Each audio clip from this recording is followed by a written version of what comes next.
subsídios. Lições Bíblicas Adultos. Bendito seja Deus e Pai de nosso Senhor e Salvador Jesus Cristo. Eu quero complementar a todos com a paz do Senhor Jesus, louvar a Deus pela vida de todos os inscritos. Você está no canal Rascunho DVD.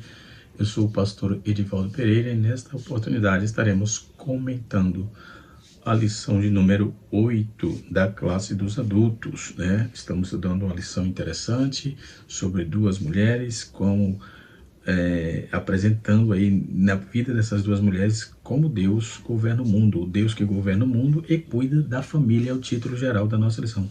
O Deus que governa o mundo e cuida da família. Estamos estudando sobre essa temática. Esse terceiro trimestre, na lição de número 8, será ministrada no próximo dia 25. Deixa eu confirmar aqui. Dia 25 de agosto, mês em curso, obviamente. E nós estaremos estudando sobre a resistência de Mardoqueu, né? Então, nós estaremos estudando um assunto pertinente, né? E onde estaremos aprendendo esta majestosa lição, né? Estamos estudando o livro de Esther, fomos para o livro de Ruth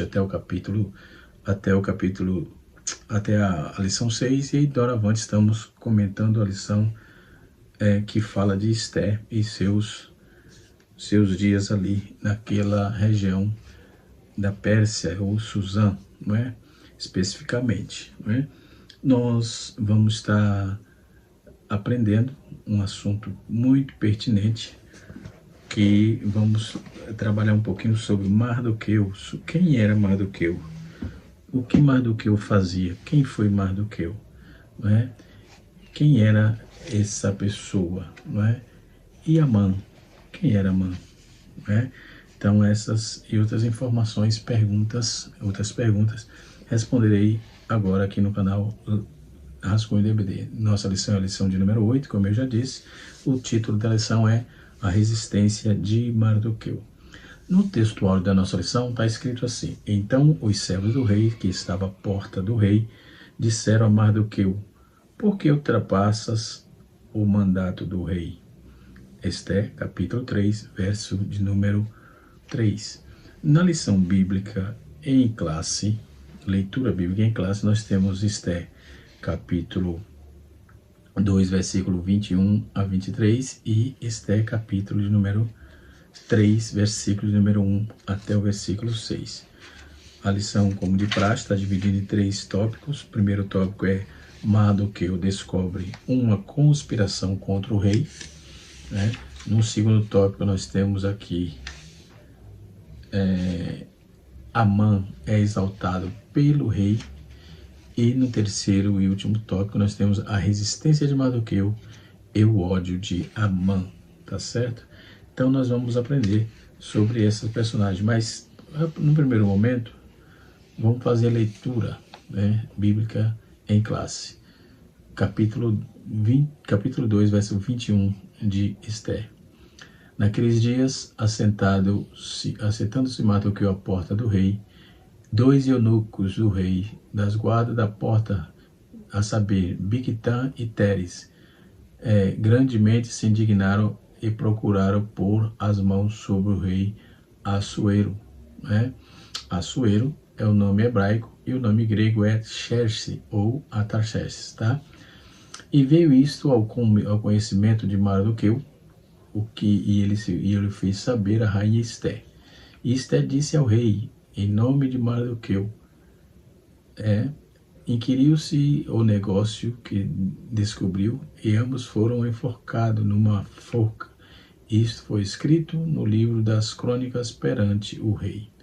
No capítulo 3, no seu verso 1, prossegue dizendo: Depois destas coisas, o rei Assuero engrandeceu a Amã, filho de Hamedata, o Agatita, e o exaltou, e pôs em seu lugar acima de todos os príncipes que estavam com ele. E todos os servos do rei que estavam à porta do rei se inclinavam e se prostravam perante Amã. Então o homem ficou grande, hein? O homem cresceu, né? Porque assim se tinha ordenado o rei acerca dele. Porém, Mardoqueu não se inclinava e nem se prostrava. Olha aí o ódio do cidadão, do Amã. Então os servos do rei que estava à porta disseram a Mardoqueu: por que trapassas o mandato do rei? E sucedeu, pois, que dizendo ele isto, diz de dia em dia, não lhe dando ele ouvidos, e fizera saber a Amã, para verem se as palavras de Mardoqueu se sustentariam, porque ele lhe tinham declarado que era judeu. Vendo, pois, Amã que Mardoqueu não se inclinava nem se prostrava diante dele, Amã se encheu de furor. Furor aqui é ódio, ira, raiva e coisa do tipo, tá? E diz o texto: porém, em seus olhos teve em pouco, e pôr-se as mãos, e vendo, pois, Amã que Mardoqueu não se inclinava, o seu furor se acendeu, porém os seus olhos teve em pouco o pôr as mãos sobre Mardoqueu, porque ele havia declarado que o povo de Mardoqueu, Amã, pois procurou destruir todos os judeus que havia em todo o reino de Assuero ao povo de Mardoqueu. Podemos observar, e os textos que nós já aludimos aqui, já falamos, né? Nós vamos ver agora o tópico número 2. Na verdade, a introdução diz assim, tópico número 1, ou melhor. A sessão de Esté, a sessão de Esté ao trono, na lição passada nós falamos sobre a deposição de Vasti, e a ascensão de Esté ao trono não foi acelerada ou celebrada com grande festa. Assuero decretou feriados, mostrou muito generoso, distribuindo presente aos seus súditos, mesmo na condição de rainha. Esté permaneceu obedecendo a Mardoqueu, não revelou a ninguém que ela era judia. Havia muito que ia acontecer na corte, conspiração, inveja, e tramas. A história continua. Mas vamos lá, quem foi Mardoqueu? Mardoqueu, ou Mordecai, como se pode chamar, né? Ele viveu no 5 séculos antes de Cristo, no século 5 antes de Cristo. Ele era filho de Jair e era benjamita da tribo de Benjamim, e morava em Suzã. Cuidou de sua prima, esteve devido à morte, ela cuidou da prima Esté, devido à morte dos pais dela, né? Quando Esté foi levada ao harém do rei, continuou a cuidar dela e a escondê-la, ou seja, a aconselhá-la. Depois destruiu uma conspiração para matar Assuero, e por meio de Esté ele foi informado desde então deste acontecimento, não estando disposto a ajoelhar-se diante de Amã, segundo o reino de Assuero, primeiro Assuero, depois Amã, né, conforme já disse sobre a elevação que foi feita, e causou aí inimizade. Então ele era primo de Esté, né, e não se curvou a Amã. Amã determinou a matar a Mordecai, ou Mardoqueu. Todo o seu povo, Mardoqueu descobriu as intenções de Amã, procurou a ajuda de Esté. Junto deles conseguiram desmascarar Amã, que foi enforcado na forca que havia construído para Mardoqueu. Foi Mardoqueu honrado por sua lealdade ao rei, especialmente por descobrir a tentativa de assassinato, né, que havia contra o rei, né? Foi tanto, como disse, que Bigtá e o outro cidadão lá foi morto, né, na forca, sob o comando e nós vemos que ele foi honrado, e especialmente por descobrir a tentativa de assassinato contra o rei. Recebeu o anel sinete, que era de autoridade, que antes pertencia a Amã.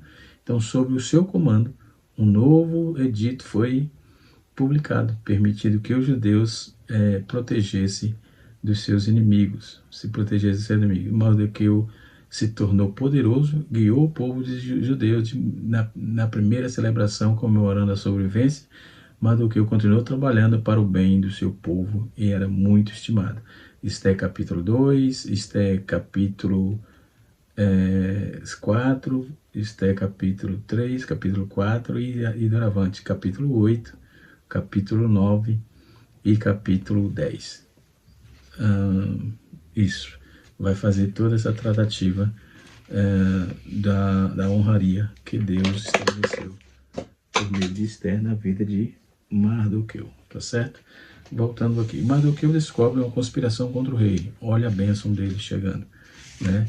Deus, ele viu os caras tramando contra Mardoqueu, contra o rei Assuero, né? E ele, aqueles que aparecem no capítulo 1, né? Quando vai fazer chamar, ele foi desses caras, ele foi que foi chamar também, foi um deles que foi chamar a Vasti. Na lição passada estudamos sobre isso, não é? E quando vamos observar, vamos ver o tanto que Deus trabalhou. Esse livro de Esther, ele não contém a grafia, o nome Deus, mas contém toda a ação de Deus na vida do povo de Israel que estava ali, né? Todo o povo. E por meio da Esther, que pela deposição de Vasti, recebeu aí, ganhou o concurso. Ela recebeu não, ganhou o concurso e foi colocada, teve ascendência como rainha, ok? Quando vamos trabalhar essa proposta, alguns intérpretes entendem que o autor se refere a Mardoqueu, outros, porém, compreendem que transporta para Jerusalém fora Quis, pai de Simei, pai de Jair, pai de Mardoqueu, como está escrito, né? Sendo assim, é bastante provável que Jair também tinha vindo para o exílio, onde nascera Mardoqueu, né? Da deportação de Jeconias, no período 597 a.C., até a ascensão de Ciro, né? E assim se tornou rainha, Esther se tornou rainha, já era 119 anos depois disso tudo, né? Então é pouco provável, portanto, que Mardoqueu tenha estado entre os transportados. Possivelmente ele já nasceu ali, conforme os comentaristas propõem, né? Joyce Baldwin, ela vai trabalhar isso dentro dessa propositura comentarista, né? Que concorda que seria possível, seria improvável que a expressão que fora transportado tenha sido atribuída a Mardoqueu, ok? O De Acaso, ele vai chamar atenção para o fato de que Mardoqueu, por o fato de Mardoqueu ser chamado de judeu e ser benjamita, atribuiu e não de Judá, certo? Explica que a palavra judeu torna-se um termo generalizado para qualquer um israelita durante o período pós-exílio, né? E assim sucessivamente. Voltando para a temática, né? Nessa introdução nós vamos ver toda essa questão, tá certo?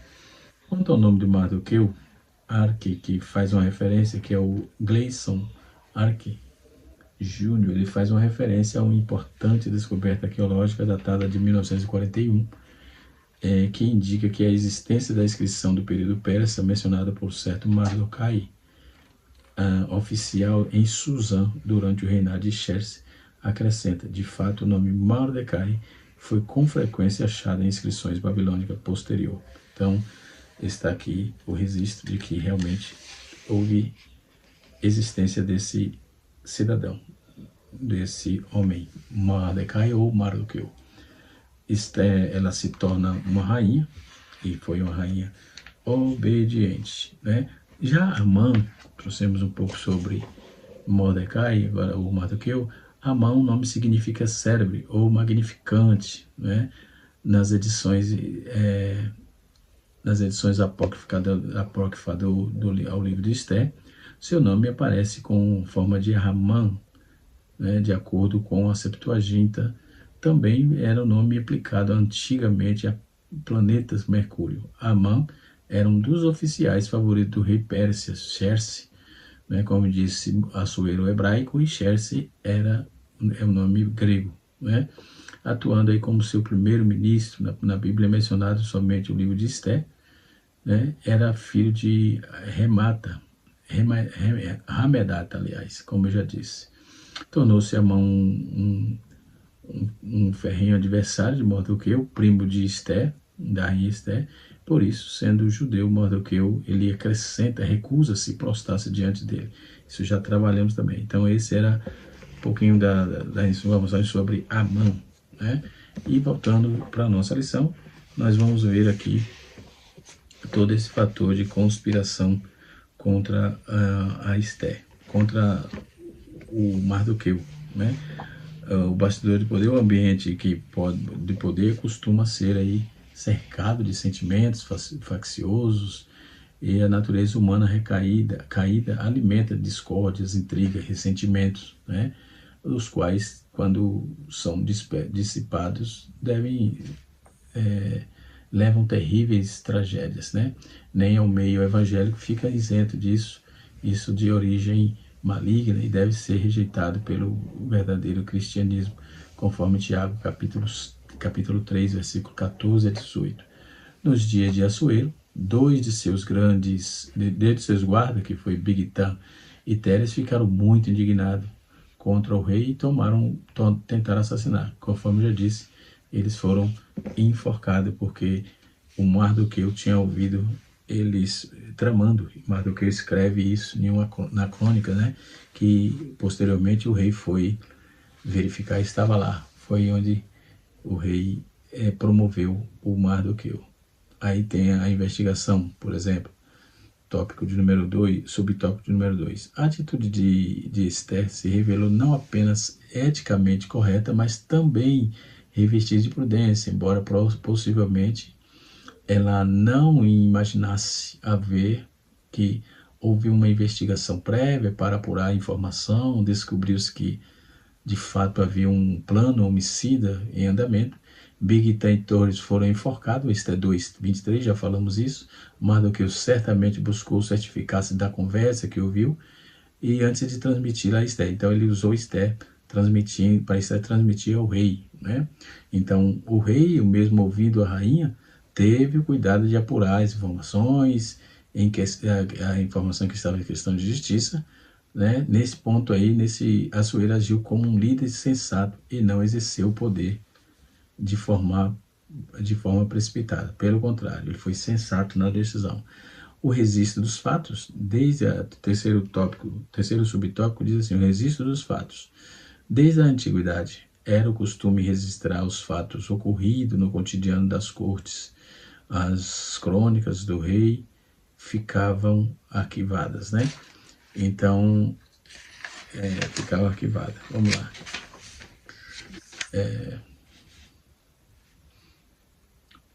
Ela ficava arquivada para consulta. Esté capítulo 6, versículo 1. O fato da fidelidade de Mardoqueu, a importância que teve para o rei e seu reino, né? Ficaram registrados ali. Com ou sem registro humano, deve sempre fazer a vontade de Deus, sabendo que diante dele todas as obras estão escritas. Salmos 139, verso 16, Hebreus 4:13 e Apocalipse, capítulo de número 20, verso de número 12. Né? Então, podemos ver que Deus, ele trabalha em favor daqueles que o servem, daqueles que esperam nele, daqueles que cuidam daquilo que é mais sagrado, que é fiel ao Senhor. Então, Deus cuida e cuida muito bem, não é? Então, quando Esté foi coroada rainha, ela permaneceu em silêncio quanto à sua origem judaica, ela não falou nada. Então, não há como deixar de selecionar essa conduta de Esté, de Ruth, que se conservou aí obediente a Noemi, no caso de Ruth, e agora ela se conservou obediente também, a Esté se conservou obediente ao seu primo e também ao rei, por que não dizer, e ao seu caráter, né? A sua gente, ao seu povo, no caso dos judeus, né? E foi por isso que Deus, de forma muito objetiva, o honrou, tanto ela como o Mardoqueu, que cuidou dela. O bom exemplo de Esté, aliás, contrasta com o mau exemplo de Vasti, enquanto Vasti optou pela desobediência, desafiando a autoridade do rei, Esther era obediente a todos, né? Esther era obediente a todos, por onde passava. Ela obedeceu inclusive a Hagai, um eunuco do rei, no tempo em que passou em preparação do palácio, né? Quando ela foi selecionada, ela teve uma preparação de um ano, e Hagai que cuidava daquele povo ali que estava sendo selecionada pelo rei, né? E ela obedeceu o processo. O processo não anula a promessa, só que você tem que obedecer os prazos do processo. Nem sempre é fácil. Aliás, nunca foi fácil. Se for fácil, não é Deus, né? Mas o processo não anula a promessa. Se você está dentro de um processo, Deus vai te dar uma vitória, mas Ele vai fazer você passar por processo, porque é coisa grande. No caso aqui, ela se tornar rainha. Não era pouca coisa. Aliás, ela se tornar rainha, e com a autoridade que ela receberia e recebeu, ela conseguiria abençoar o seu povo que estava ali, o povo da sua terra que estava escravo naquela região, tá certo? Mardoqueu descobre essa conspiração, né? Vamos voltar aqui ao assunto. E dentro dos bastidores, poder, por exemplo, determina muitas festas, a vida ganha áreas de paciência, de aparência e normalidade, né? Então Assuero se estabilizou no palácio, mas como era de comum nos impérios da antiguidade, vivia sujeitos a tramar aí a conspiração. Hoje não é diferente não, né? Quando você tem alguém que você pode confiar, essa pessoa pode estar tramando contra você. Acontece isso em larga escala em nossos dias. Estamos vendo isso acontecer a olhos nus. Tem pessoas que leal, tem lealdade e fidelidade. São duas palavras sinônimas, mas são diferentes, sim, o significado. Fiel é no sentido geral, né? E lealdade no sentido de fazer, fiel a Deus, que é no sentido espiritual, e a lealdade no sentido da prática, que se faz. Você guarda, esconde, fala, segura toda a prática de um companheiro seu, né? Então você está sendo leal a ele, você compactua com ele. Já a fidelidade não, a fidelidade vem de você ser fiel aos princípios éticos, né? E assim sucessivamente, tá certo? Martin Lloyd-Jones, ele usa um comentário muito interessante, e quando podemos ver tudo isso, o rei Assuero se estabeleceu e vivia sujeito aos dramas, né? Aí tem um historiador grego chamado Heródoto, entendeu? Não é Herodoto, é Heródoto, que fala de atos conspiratórios, respeito às insurreições, não apenas mais próximos das pessoas que estavam ali próximas ao trono do imperador, mas nos dias de Círios, de Cambiase também. Tampouco nas províncias do reino, né? Martin Lloyd-Jones trabalha isso no seu livro, na página número 293, e afirma que um clima de estabilidade reinava aí nos dias de Assuero, exatamente no período em que a Bíblia menciona a conspiração descoberta por Mardoqueu. Após a guerra da Grécia, algo mudou em Xerxes, ou seja, Assuero, a partir de 479 da Era Comum. Suas inscrições começaram a enfatizar a importância primordial da lealdade, ou seja, concordar com ele, consequência da ressurreição contra o trono. Então, alertando aí o súdito para que conhecesse o seu objetivo, o seu devido lugar. Então, reconheça, senão você morre. Era essa a ideia. Então, se você não for leal, você será dissipado, tá certo? Então, era como se um sentimento de inquietação generalizada no Império ameaçasse. Martin Lloyd-Jones trabalha essa proposta aqui, né, em uma das suas obras, tá certo? Outro ponto interessante, né, que naqueles dias, a inquietação do Império começa a perturbar a tranquilidade imperial. Intrigas, coloios, assassinato era a realidade na vida da corte persa, né? Conspiração rapidamente se transformava em rebelião, né? E até em regicídio, no caso. Ou seja, a corte Aquemenida, por exemplo, era um lugar brutal, né? E muitas vezes a violência que eclodia aí ditava a política dinástica, né? A Pérsia era controlada por um governante absoluto, e assim sucessivamente. Isso não é um clichê, né, orientalista, é um fato. Então as monarquias absolutas estavam abertas. De uma forma específica, tensa, de tensão específica, de tensão política, geralmente, que conceituava-se e concentrava a própria família real, né? Não era à toa, portanto, que Assuero vivia sob inquietação e assim sucessivamente. Então, está escrito dentro da palavra de Deus. John Walton, né, no seu livro aqui de comentário do Antigo Testamento, né, ele vai fazer a tratativa sobre as escalações de Suzã, mas ele diz que não é à toa, portanto, que Assuero vivia em inquietação e que temia, que quase lhe acontecia nos dias de Esté e Mardoqueu, dois dos seus oficiais que atuavam na segurança palaciana, indignaram-se contra ele e buscou uma oportunidade para matá-lo, né? De alguma forma, o trama chegou ao conhecimento de Mardoqueu, que intrigava o serviço do palácio, né? Então, a porta do rei, ficava ali a porta do rei, conforme John Walton, ele escreve as escavações feitas lá em Suzã, conforme a existência de um enorme porta de proximidade de 100 metros ao leste do palácio principal. E o Walton diz que foi encontrada uma inscrição local colocada por Chess, identificação do seu pai. A inscrição colocada por ele era identificando aí o seu pai Dário como construtor da obra. Hoje se faz isso também, né? Quando o poder público faz alguma coisa, eles colocam aquela placa comemorativa lá de lembrança, né? Também nas inaugurações das igrejas, dos templos também é feito isso, né? E assim começou a investigação e logo esse Bigtan e Teres foram enforcados e a bênção de Deus chegou para o povo judeu por meio do Mardoqueu e Esté, né?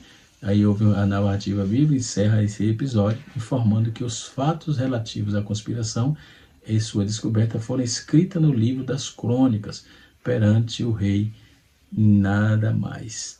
Tratava-se de um costume antigo e o cotidiano das cortes, que compunha as chamadas crônicas do rei, e que ficava arquivada para serem consultadas. Interessantes informações. Eu estou usando bastante também o livro de apoio, né, que é muito interessante. Aí Amã, parte 2, Amã é exaltado, né? Tópico número 2, um novo personagem, ele foi elevado pelo rei, além de não ter recebido recompensa alguma, Mardoqueu viu outro servo do rei, Amã, se exaltando no cargo mais elevado do rei, uma espécie de primeiro-ministro, né? Conforme diz a Bíblia Nova, tradução da linguagem de hoje, em Esté capítulo 3, assim, um texto sugere essa ascensão meteórica, né? Então a mãe é identificada como Agatita e o que significa provavelmente que era descendente de Agag, né? Que está escrito lá em 1 Samuel, capítulo número 15, versículo de 8 a 33, um dos reis amalequitas, né, nos dias de Saul, né? Essa posição é defendida por meio defendida por diversos outros autores, como Flávio José, John Walton, Matthew Henry e outros. Contudo, afirma que Agag era o nome de um distrito, né, do Império Persa, sendo aí Amã natural desta província. Então, essas duas possibilidades aí, né? Um herói aparentemente esquecido, né? Enquanto esse é o subtópico de número 2 da nossa lição, tópico 2, né? Um herói aparentemente esquecido, né? Enquanto o texto Amã foi exaltado, Mardoqueu permaneceu por muito tempo como herói aparentemente esquecido. Isso não nos ensina que como é necessário ter sabedoria, prudência